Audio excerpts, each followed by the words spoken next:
Hi everyone, I'm Abby and welcome back to Ace Attorney Investigations. Now last episode we met up with Larry and Wolbag in the second part of Turnabout Ablaze. And yeah, I'm gonna finish the second part now. Yeah, I have to hear Larry's testimony. Troublemaker Larry. Yeah. It would appear that the answer has made itself known. You're making quite a confident face there, Mr. Prosecutor. Bring it on. I'm ready to counter any argument you may have. Very well then, if you are prepared. I'll show you exactly where my deductions have led me. Good, I'm counting on you, Edgy. Leave it to me, Larry. My first attack will be to expose your lie for what it really is. My lie! I know that there is still something you were keeping from the rest of us. What's wrong with you? Why is it that you won't believe me no matter what I say, Edgy? Curse you! I should just hurry up and die already if that's how it's gonna be. I'll confess to every murder in the whole world, and then kill myself, and throw everything to mass confusion. Heh, made some wonderful friends as a child, I see. Larry, I only have one thing to say to you. Even if you make that face at me, it's no use. A man is ready to die, strong-willed, you know. Larry, it doesn't matter what sort of harebrained trouble you've caused. I only ask that you do not lie to me. If you cause an innocent person to be judged unfairly because of some insipid lie, I will never forgive you. Edgy. Although, allow me to say that I consider you to be among the innocent in this case, and that I will draw the real killer out. You can trust me on this. All right, this time I'll tell you the whole truth, okay? What happened, what didn't happen, the works. Just what happened, will do. Now then, if you would please testify as to what you did up on the roof tonight.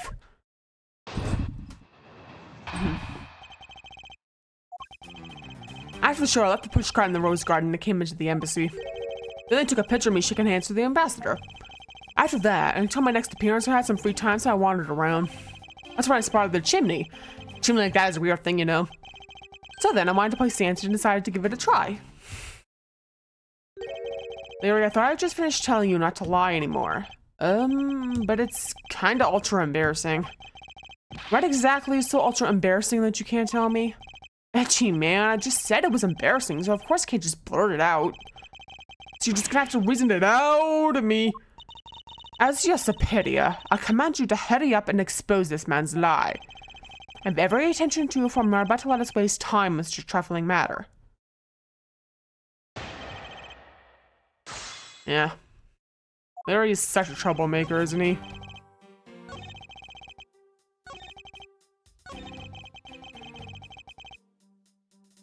Hold it! You suddenly want to play Santa? Oh, well, actually I dressed up as Santa once before already. That was down at Gourd Lake. I'd appreciate it if you wouldn't dredge up such unnecessary memories for me. Heh, sounds like you guys share a lot of history. Perk to being childhood friends, huh? Besides, it's not a felony to dress up and play Santa, you know. Santa doesn't go around killing people after it comes out of family's chimney, after all. Actually, it is worth delving into whether or not playing Santa is a big deal. Yeah. Actually, I believe in the case of this man, playing Santa is actually quite a big deal. Are you saying that your body isn't exactly made of Santa quality stuff? Precisely. Hit the nail on the head, Agent Lang. Hey, Edgy, that's so incredibly mean. Tell me something, Larry. Did you know that Santa's job was to deliver presents to people all over the world? Of course I know that. I did graduate from junior high, you know. In that case, it's your turn to tell me something. I want you to tell me to whom you were delivering a present to. I was, delivering presents to a child not basking in the warm glow of love? It must be the most elegant description of you I've ever heard, but a lie is still a lie. You sure know how to kick God when he's down, you know that? In any case, the person we should deliver a present onto is most certainly this.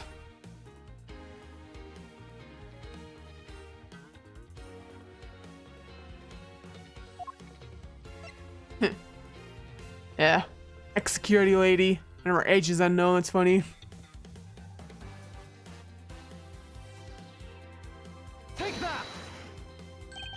that! Interesting taste you had there, Mr. Suspect. Don't spread lies about me.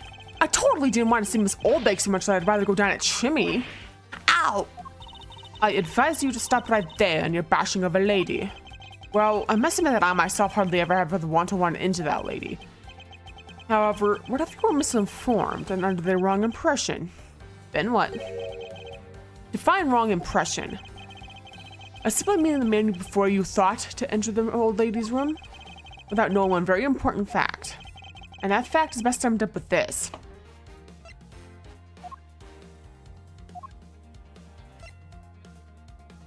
Yeah, Christopher's Miss Oldbay to stand in for Minnie the Pink Princess actress who fell ill. So obviously you didn't know that Mindy wasn't there. Take that! This is how the old lady received from her employer for the night. The girl who normally plays the Pink Princess, Mindy was it again? It seems this man's quite taken with that actress. But that's not true, Edgy. She's the one with the hots for me. I just know it. I can feel her sexy beam pierce through my heart when she's watching me. Sexy beam, I tell ya.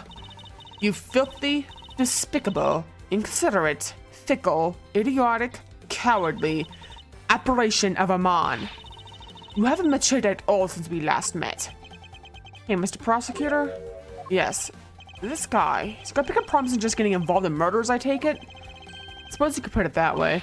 Hey, what the heck, man? I don't get you guys at all. Why do you all have to make me out to be some sort of a bad guy? Return to the original topic. I propose that at least this much has been made clear.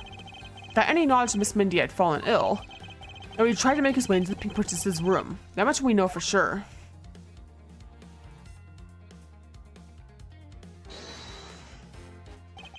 Hey, Edgy, looks like I've got the hang of this court thing now. But we're not in court at the moment. Shut up! I see what's going on here and it looks just like what you do in court. Guess old boy here saw something you'd like to say. Lang Z says, until the root of the tongue dries, one might never knows the whole truth. You shouldn't form conclusions till everything's out in the open, which is why I'll listen. Alright, you can ready to listen to me defeat Edgy in a battle of wits. Larry, have you forgotten that should I lose your victory prize will be your arrest? Yeah. So you think that all I wanted to do is go visit Mindy? Well, I dressed up as Santa and climbed up to the chimney, and the smoke was really thick. It was a case of mistaken identity and then mistaking me for the speech. Then to top it all off, become a suspect in a murder. That's what you really meant. But why did I ever put myself through so much humiliation on purpose?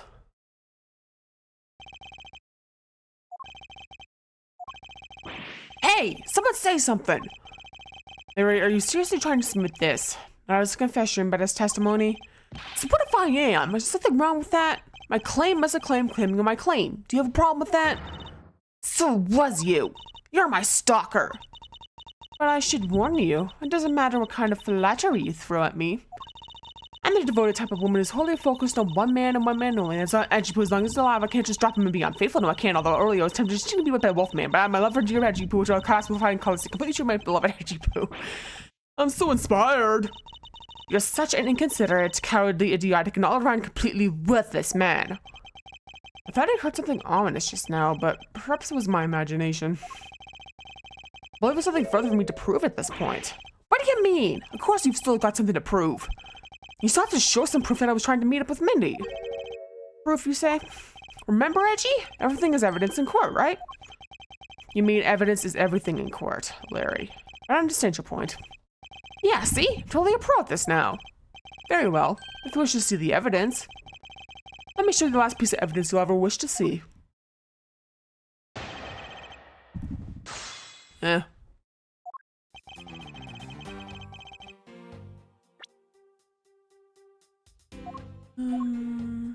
Letter from a stalker.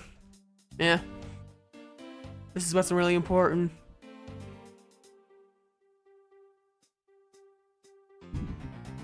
Objection! Larry, don't even think about denying that you have knowledge of this letter. Hey! Why are you showing that thing to me? Lindy, I'll be descending on you from above tonight. Your loving night. Well, isn't that just romantic? But you weren't able to descend on her from above, were you, Mr. Loving Knight? I have no idea what you're talking about. I don't remember a thing. Objection! You can pretend to be ignorant all you'd like, but it's written right here. This letter proves you were not out to meet the old lady, but rather that you were attempting to pay Miss Mindy a visit. A part of this letter shows the person Larry had intended to meet was Mindy.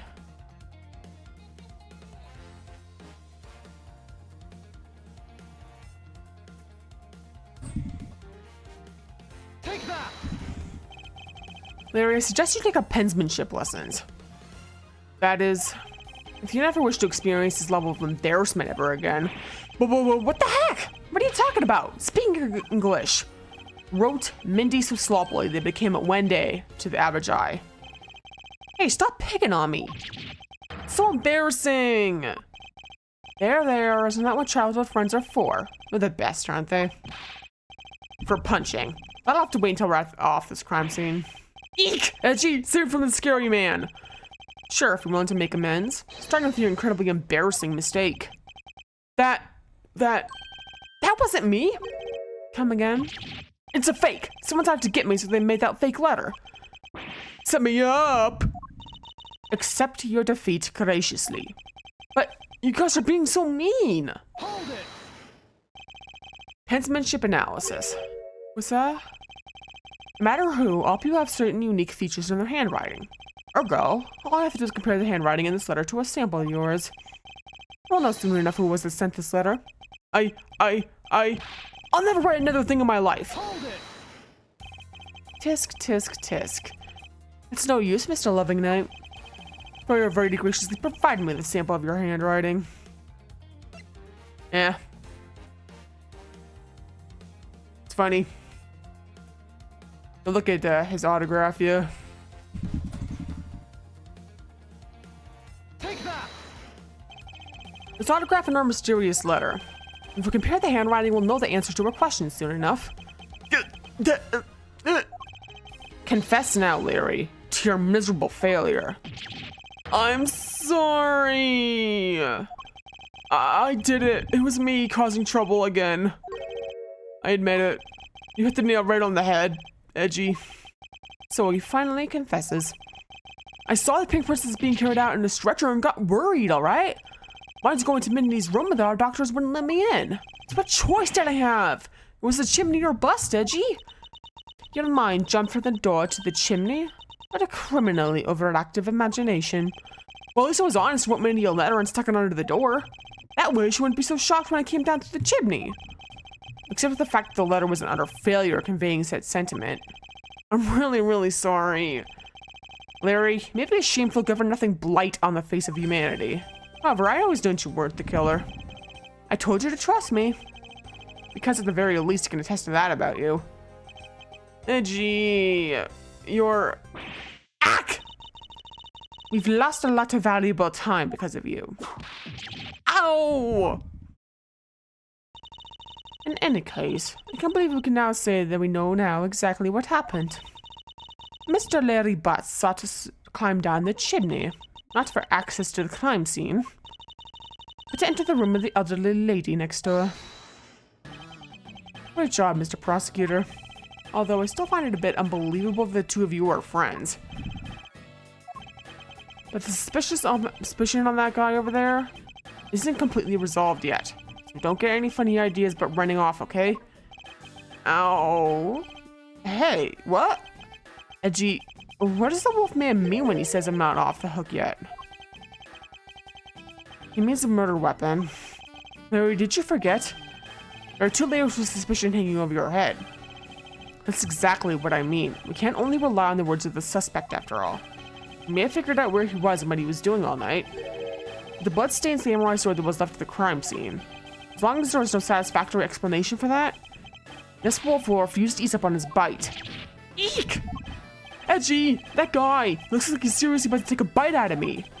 I'm well aware. You should be as well, that this upcoming battle will be crucial.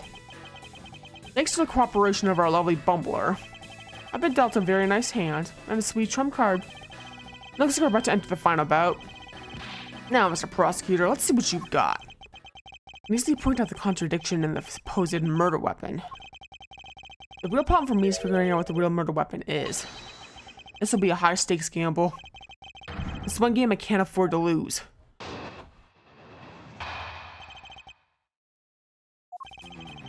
I was going to find the body of the victim Damask too. Beside him was the steel samurai sword, glittering red, offering up the scent of blood. It was supposed to be in the steel samurai's dressing room, but I found it here instead. Plus, I found the murder weapon's owner, the suspect Larry Butts, in here too. Isn't it a bit far-fetched to accuse someone simply based on the basis of ownership? But this owner wanted to sneak onto the crime scene. It gets plenty to go on, don't you?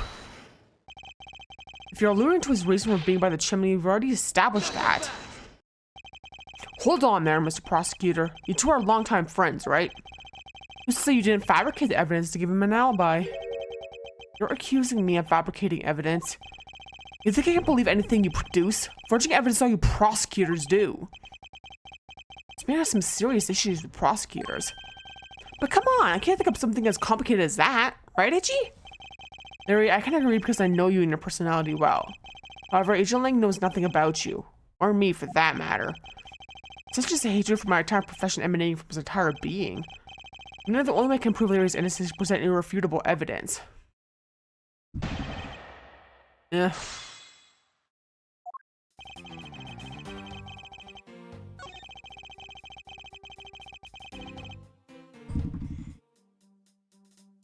Hold it! Excuse me, but glittering red and offering up the scent of blood? Do I have to spell it out for you? I mean the sight and smell of blood, of course. According to the test, the blood on the sword belongs to the victim. The sword is made to only be used on stage, so it's not sharp. But it is pretty weighty. It's certainly heavy enough to beat someone to death with. Which leads me to suspect that the victim was beaten to death with the sword. Beaten to death, huh? This last statement is too important to just let it slip by. Beside him was a samurai sword, covered in the victim's blood. I suspect he beat the victim to death with that thing.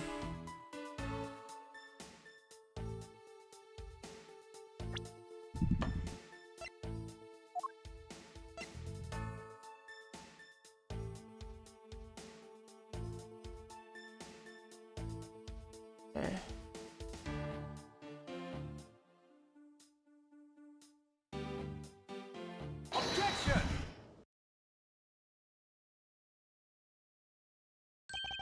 Do you know what this is, Agent Lang?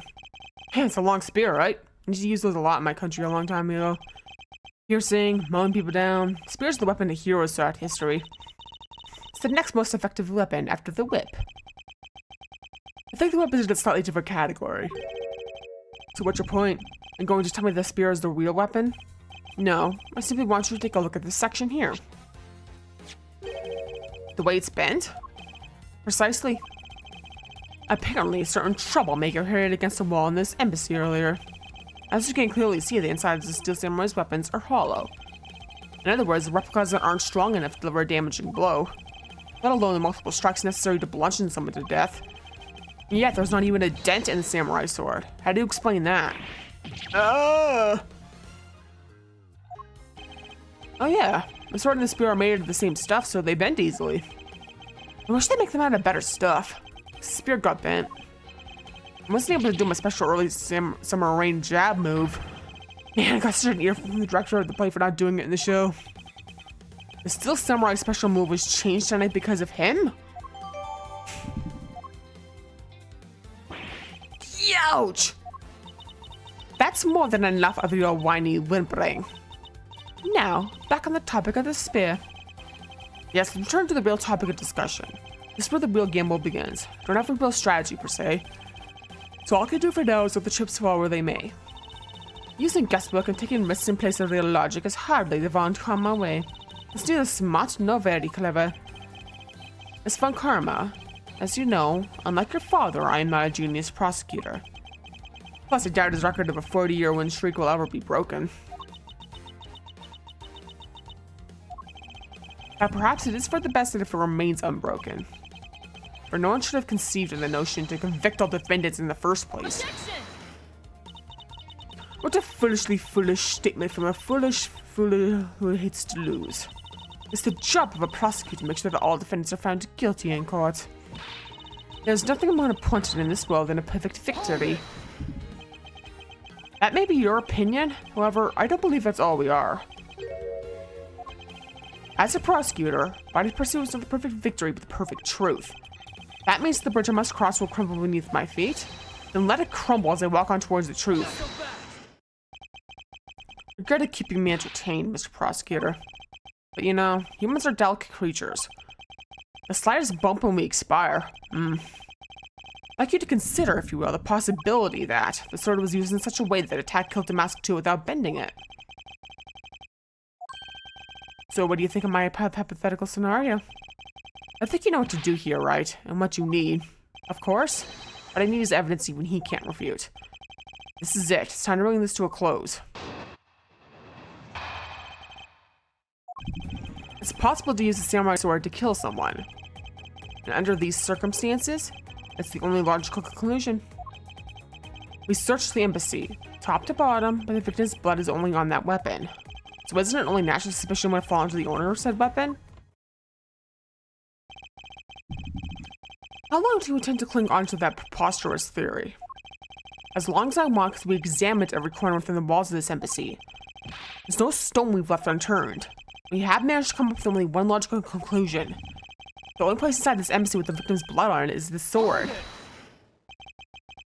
You left no stone unturned? Is that a fact?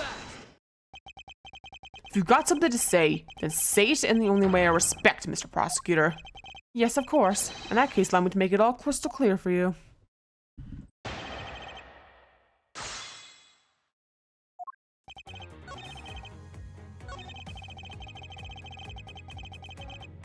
Hold it!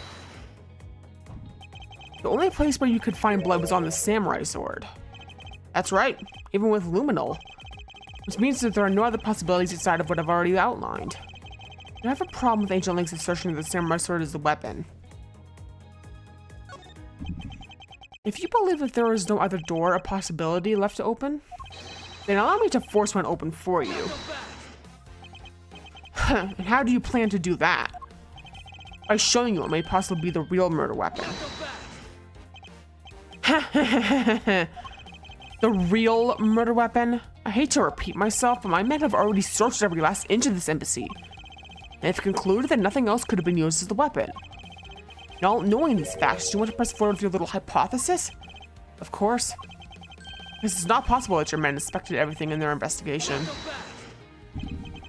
What are you talking about? I don't appreciate mind games, and I don't appreciate it when people like you slander my men. I'm not slandering them, I assure you.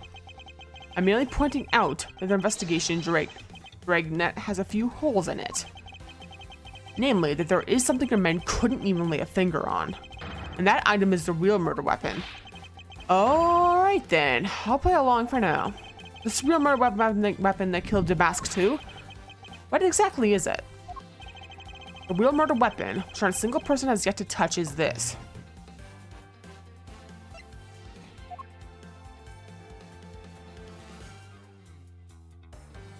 Signs it was moved during murder. And of course, both statues aren't, only the ambassador and the secretary are allowed to touch it. So it makes sense they couldn't investigate it.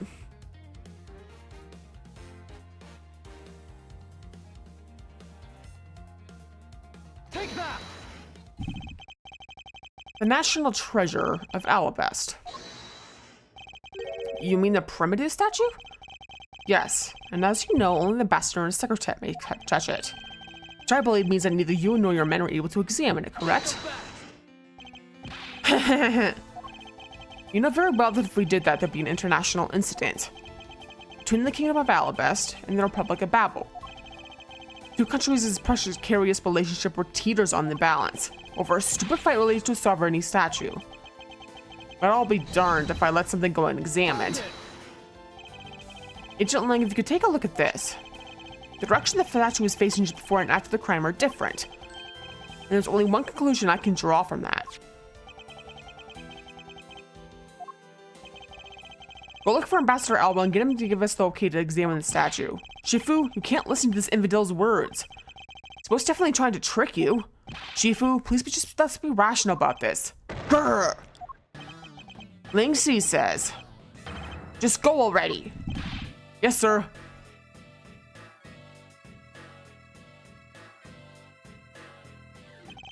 Shifu? Yeah? I'm really sorry, sir, but I wasn't able to convince the ambassador. I wasn't able to obtain permission for us to examine the primitive statue. I see. Wait, but then the investigation is at a standstill. Agent Lang will go and speak with the ambassador personally. Save your breath. May act all meek and frail without a man's one tough cookie. But I guess you gotta be tough when you're representing a whole country, you know? Agent Lang. What do you want? I should hurry up and examine the statue already. But Shifu, you're causing an international incident. Quiet. I'll take the fall if I have to later. Hold it. Agent Lang, the hypothesis is mine, so if someone has to take the responsibility, let it be me. Responsibility? If we're going to talk in such heavy terms, maybe I should let you. It'd be a real problem for my men if something were to happen to me. Alright then. Let's talk and more investigating. If we want to know the truth, we can't stop here. Action must be taken. Agent Lang, I'd like to run a luminol chemiluminescence test on the statue. A luminol test. Ah, good thinking. The statue is the murder weapon, and some of the victim's blood should be on it. Okay. Let's get the forensics team in here.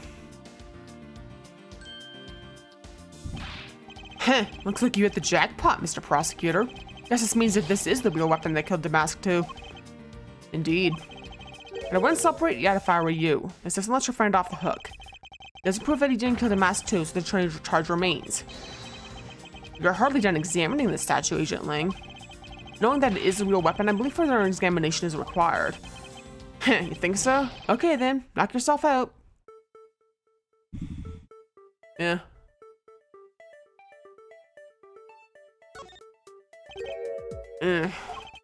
What do we have here? This dirty smudge. Looks like a handprint? What's a definitive piece of evidence like you doing under here? We've got some fingerprints to analyze. Worst case scenario, this punch belonged to Larry. Looks like it's too late for me to do anything about that now. Hey, forensics tie. Arms on to these fingerprints ASAP, you hear me? Agent Lang, I have the analysis results, sir. Good, and? Sir, about the prints we lifted from the bottom of the statue? Well, you know the victim of the murder in the Babalese embassy? The prints belong to him, to Mr. Manny Koshan, sir. But that's... What's going on around here? No, that's impossible. Each primitive statue can only be handled by someone of that country. But by the very fact that Mr. Koshan's fingerprints are on this one, leads me to only one conclusion. This statue, it's actually Babel's primitive statue. Impossible. It can't be.